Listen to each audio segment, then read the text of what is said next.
Unang batch ng tulong mula naman po sa Naga at Camarines Sur patungo na sa Samar Province. Yan naman ang balitang hatid ng aming kasama si Grace Rifama ng Radyo ng Bayan Naga. Grace, magandang hapon sa iyo.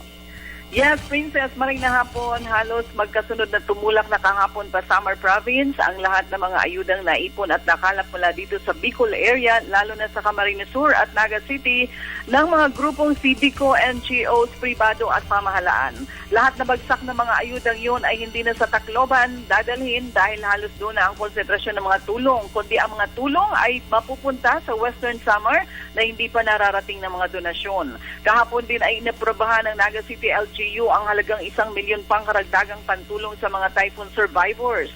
Ipinahayag ngayon ni Mayor John Bongat na nagpasya silang in-kind o mga mapapakinabangang items na lang lahat ang ipadala pang mga tulong upang agad ay magamit ng mga mamamayan.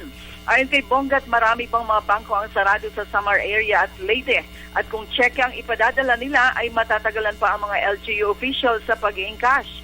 Samantala, lahat ng mga bakery owners dito sa Camarines Sur ay hinihinga na rin na mag-ambag ng tinapay para sa mga typhoon survivors.